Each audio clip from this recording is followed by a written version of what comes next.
Okay, well, I gotta talk a little loud because I got my heater going. It's about 9 degrees today, so it's a little chilly in the garage, but I'm gonna heat up this silver chloride. There, shut off.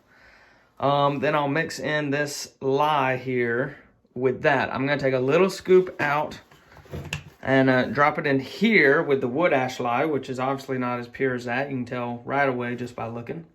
But just to see what happens, see if it reacts with the silver chloride at all or if it just makes a mess.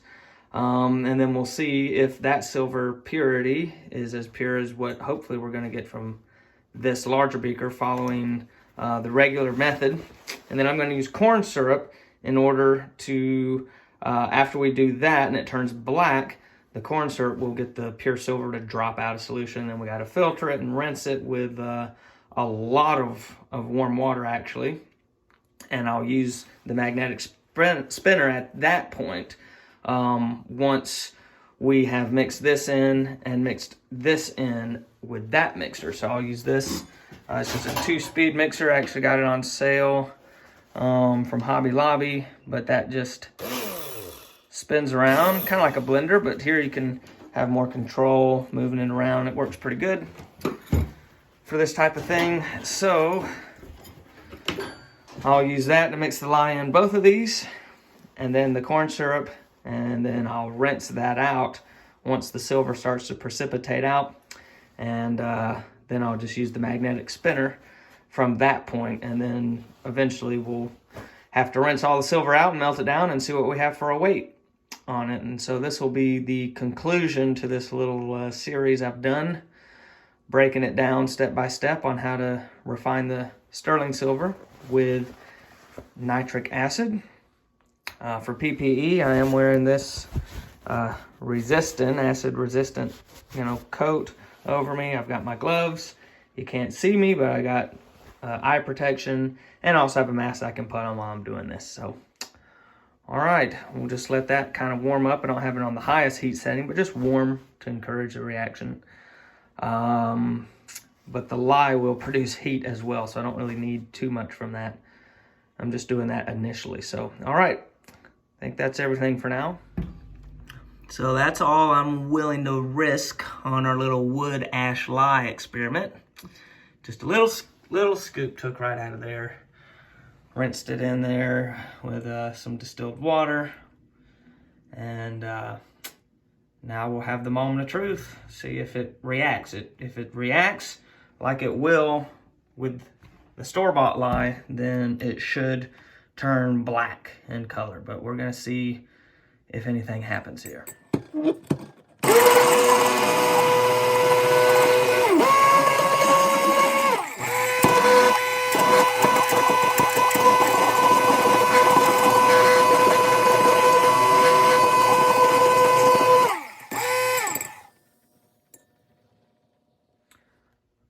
All right, well, it didn't turn black, just kind of got dirty. I felt it after letting it sit a little while to see if it was getting warm, because lye should do that in water. Didn't feel warm. There was a little sizzling at the end, a sound, but that's stopped pretty quickly. And then I did some wafting, which is where you do like this, and you just take a light sniff of it to see if you smell anything. That way, if there's something bad there, you don't do too much damage to yourself. Smelling it, so I did some wafting, didn't smell anything, so then I just kind of smelt right over it. Nothing, as far as I know, this reaction shouldn't produce an odorless gas that would be dangerous. But anyway, didn't seem to work. I'm just going to shelf this for now. Here, or actually, let me put it up here so it's out of the way. Next to our copper that I still need to work on. I'll just let that sit. What I might end up doing is just putting lye in there and seeing if it turns black then. So anyway, that didn't work. And I don't know if it's because it's potassium versus sodium. I have to look into that a little more. Like I said, I couldn't find much on people using wood ash lye to refine their silver with. And that's why I wanted to do that experiment. And so it didn't work, but now we've learned something. And that's what it's all about. So now we'll go here and do what we know works. We'll get that sodium scooped in there a spoonful at a time and mix it with this until we have that nice jet black mixture. All right, I wish I'd have thought to record that and I didn't, but I just dumped a spoonful of the lye on there and right away you see the color change. I'm gonna do that one more time here, and I'll just keep this hand away because when I'm filming, the hand holding the phone doesn't have the glove on. I just can't work it with the glove. But here, let me get just a little scoop of lye there, and I'll drop it kind of over this way. And you see, boom, black. Boom, black. That's the reaction we want to see. Not what we saw with that wood ash lye that I tried. That's not what we want. This is what we want. So this is very, very good sign. And of course, we're using store-bought chemicals and processes that are tried and true. So of course, we're going to get the result we want.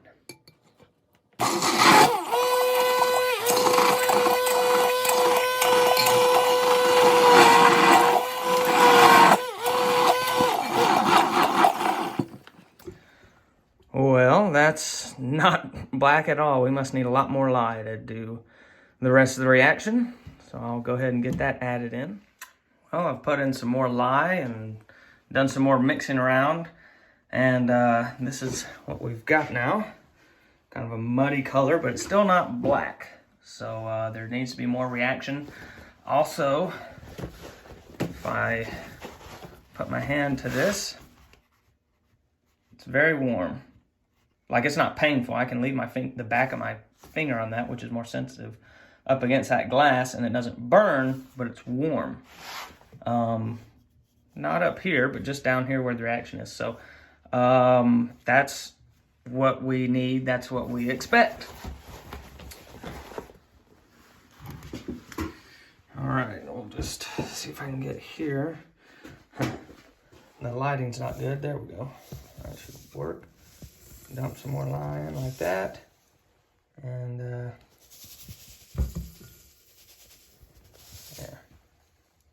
Get that mixed in.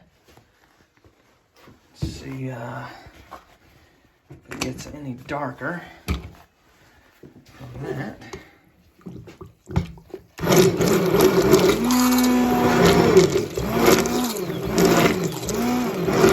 Very good idea to have on the eye protection and everything as it splashes.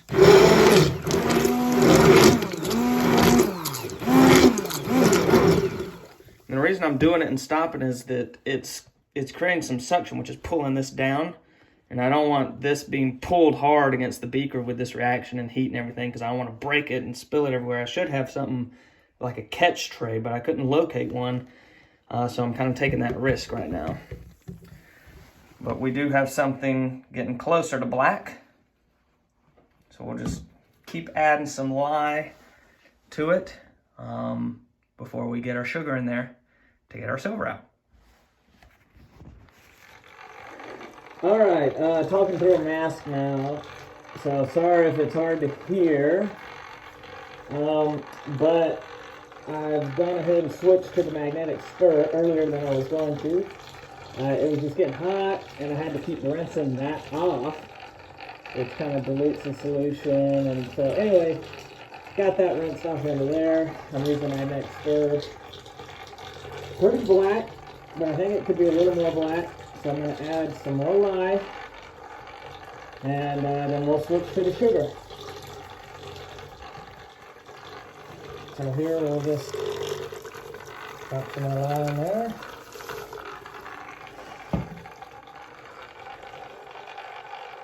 That's pretty black. I don't know if the camera picked up the change, but to the naked eye, with me sitting here, it was a blackish gray, charcoalish, and then it switched to really black, which is what I want. So I'll just tap a little more lye in there, and then we'll get the sugar in.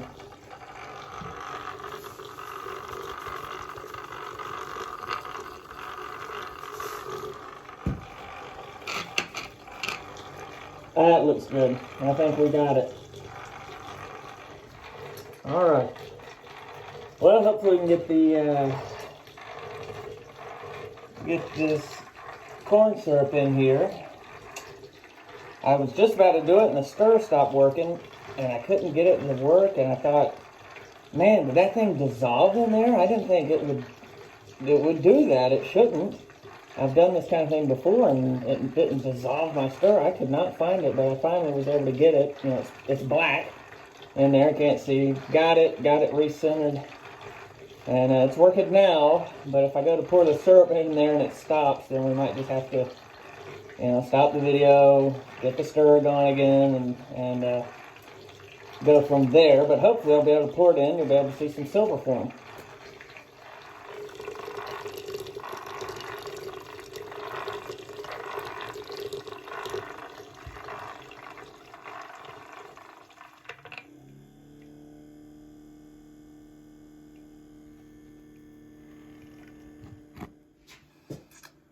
All right, there it is, my stir. My stir is missing in action again. You guys saw that as I was pouring in this corn syrup. But there we have the beginning of some silver forming out of this solution. Man, these goggles and this mask just make it hard to do anything.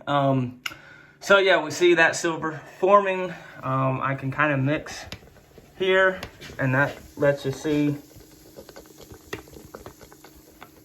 reactions taking place. There's gases coming up, so I do want to get my mask on, but I need to find that stir again and get it going so I don't have to use this. All right, let me tend to that now. Okay, so I resorted back to the mixer because that magnetic spinner is just not cutting it for whatever reason. Maybe once I add in the water that you have to do to rinse this stuff, you know, free from your silver, I'll do that. But you can see we are getting a reaction from that black. Now we're getting some silver to come out of the solution. So we are converting the pure silver out. I still need to add in some more sugar in the form of the corn syrup. It's not completely finished yet, but then we'll rinse and rinse and rinse and rinse and rinse, and then we'll have our pure silver powder. All right, here, let me get my mask open a little bit. What I've done is set this beaker in a bucket. I cleaned it on the inside at least. Cleaned out this bucket. It's not the best scenario, but it was getting so hot. I took my gloves off for a second and grabbed this beaker, and it was hot to the touch, not comfortable to touch, like I said before. So, I said the beaker should be able to handle it. In the event it doesn't handle it, and it cracks or breaks or whatever, I don't want to lose all that silver now at this stage of the game. Well, I don't ever want to lose silver for any reason. So I said I'll just get a bucket, stick it in there, and we'll continue working on this inside the bucket. So worst case scenario, it breaks. Yeah, I'd have a mess to work with, but at least I wouldn't be losing what I've been working for up to this point. So I'll go ahead and get more corn syrup in there, and we'll mix it in, and then we'll start the rinsing. Okay, so here we are. I added in, actually I added a little more lye in to make sure I had that all converted. Then I added more sugar. And I thought, why is it this weird brown color? Vanilla extract. I didn't realize that when I started. So I'm not sure if that's why there's some strange color. Decided to use some of our table sugar, because you can use that as well as corn syrup. This is kind of where we're at. It's very hot to the touch. I took it out of the bucket, but I'm going to get it back in the bucket. I'm going to put in distilled water, you know, up to here or so, and then start rinsing and hopefully get some silver out of it. All right, so here we are after the first rinse. You see the silver there. My stir rod is just not working. Like, it's in there. If I place it on there without the beaker, it works. For some reason, it just is not working. Too much silver, maybe, I don't know. So I'm having to use just a regular stir rod. glass stir rod. I use the mixer to, do the reactions as you already saw. We'll just use this glass stir rod to rinse off the rinse off the silver. It's pretty dirty still, but then it settles down. So once it settles, I can dump that in there. I got a bucket to collect the waste from that. So that'll just get dumped there. We'll rinse again, dump, rinse, and then we'll have to dry out the powder and melt it down.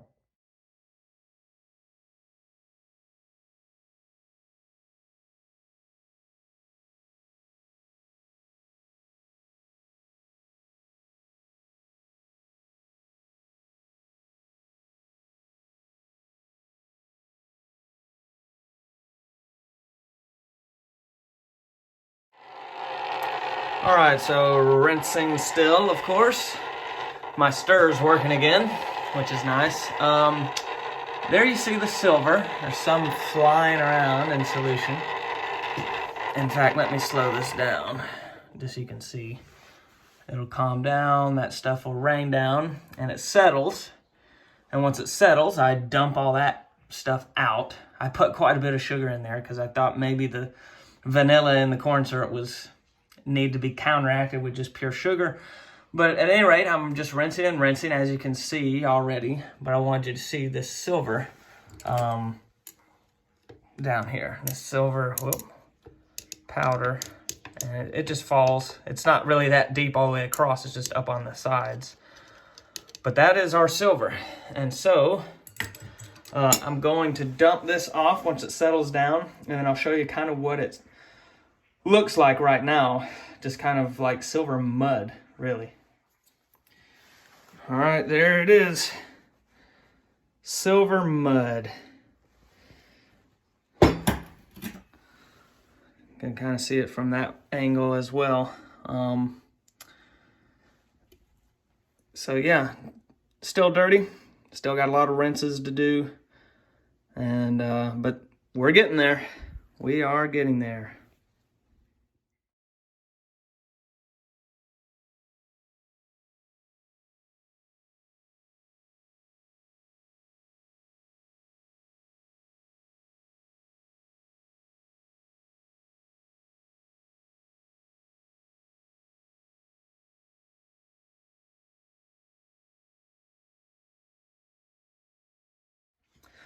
Okay, well, I think we're getting towards the end of the rinsing.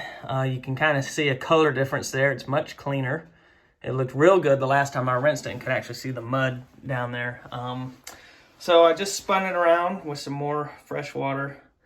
I'm going to let that set for a few hours so it completely sits, and then I'll get as much moisture rinsed out of there, as much water as I can, and then I'll just have it on low heat. I can turn that off now. Have it on a low heat to kind of get the moisture out of that silver mud, as I call it, because we'll want it completely dry before we melt it and get a weight on it. All right, nice and clean, Just got to get the moisture out. So it's just kind of like this mud right now. It was pretty solid. I mixed it up, got some of the fluid up. I'm gonna put it back over there, warm it up to try and dry this all out. Okay, we're starting to get more of a silver powder here now. It took a while. I had it going for a few hours yesterday, had to shut it off at night, so we're on day number 2 since the conversion, but it's drying up, getting powdered. There's moisture still in the bottom. Sometimes when I scrape into the edge here, there'll be some moisture. So I'm gonna start transitioning what's dry here into this smaller, dry, clean beaker so that the stuff that's still got moisture that's trapped under the dry stuff can get that moisture out. And the reason it's such a big deal to me is, if you don't know, graphite crucibles, which is what I'll be melting this down in, graphite crucibles can go bad really quickly if you get moisture in them. I had one do that. I threw some aluminum in there that I had quenched, and it wasn't completely free of moisture, and threw it in there, and a couple pours later the crucible cracked in half, made a big mess. So Just want to make sure this stuff's as dry as possible before I put it into that crucible. All right, so here's the pure silver powder in the smaller beaker. We'll get this into a crucible and melt it down.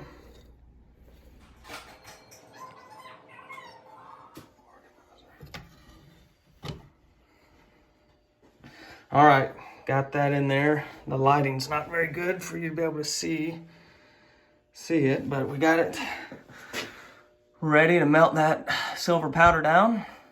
I'm gonna do 1010 degrees Celsius. I think that'll be good for the pour. And you kind of see where it's at now. It's gonna be a lot lower once it melts. Well, you can already see that line where the powder was and then where the silver is. It's way down, so it's already sunk quite a bit as it's compacting together, heating up there. So, yep, always when you get that silver powder, you think, man, this is gonna be a lot of silver, and then you melt it down and realize that it's not as much.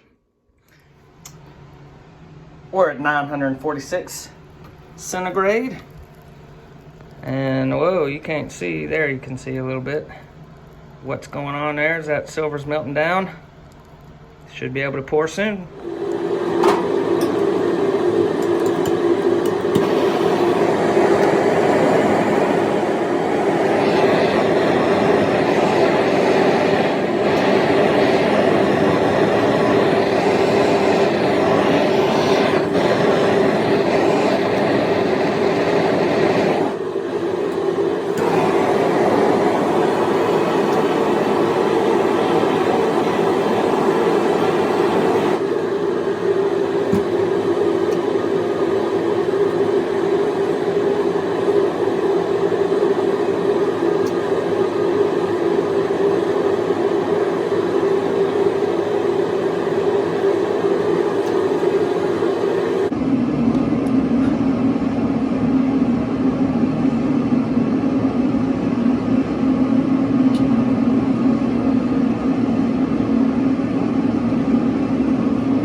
Okay, well, here's the final moment. I'm gonna weigh this, whoa, if I can get on there. Bar, it comes in at 5.85 troy ounces for that silver bar. Now, of course, I wouldn't sell it like this. I'm gonna melt it down into something else and sell it. I could hammer it down. Some people like that hammered look and just polish this stuff off. But I'll put it in stock and make something more interesting out of it. But without any premium, that's about $140 of silver there. 5.85 ounces. Now, if you watch from the beginning of this little series we're doing, I said there could be 6.24 ounces of silver from the sterling we had. But remember, I put a little scoop in with that wood ash lye that didn't work out. I actually just checked it, and it looks like it all settled to the bottom, and there's just dirty water on top. So I'll probably do a separate video on recovering that into silver. But that might only be 1/4 of an ounce, which will bring us up to like 6.909 or 6.1 whatever ounces. So they're still a little bit off. And if you remember, some of the items I put in there said, I don't know if the whole item is sterling. And I do think that there was a little bit more copper than I expected in that copper recovery container I've got with the steel bars I put in. That was in the second video in this series. But anyway, that might account for it. Like I said, there would be a loss of product, but that's quite a loss of product. So I'm thinking that little scoop of silver chloride I put in with my wood ash lye that did not convert, that could account for some of it, as well as maybe the tips on some of those knives not being sterling could account for some of the rest. Overall, not a bad conversion, not too much loss. And with what people are charging for hand-poured silver items, I could easily get my money back, I think, for what I paid for that sterling. Because sterling you can get just above melt. Sometimes I can even get it for melt, because the local coin shop guy that I buy from, he says when he sells it to the refiner, he has to sell it for $1 less per ounce. When he buys it from people off the street, he pays $2 less per ounce on the melt value of it, because he gets $1 less than melt from the refiner, because they have to do a bunch of work refining something pure, and then they need to make money. So he said, but if you come in, I'll just sell it to you at melt. So it's a good way to get it at melt. You can refine it down and maybe get your money back, or even make a little bit of profit off of it, depending on how much of a premium you want to charge on your stuff. So anyway, that will conclude this video. I'll do a separate video, not in this series, on recovering that copper and melting it down, seeing how much we got. But I won't put that in this nitric acid series. And then I'll also recover that little bit of silver chloride that did not convert with the silver lye. So anyway, that's the end of this. Hope you learned something from it. Hope you enjoyed the series. If you watch the whole series, that's it.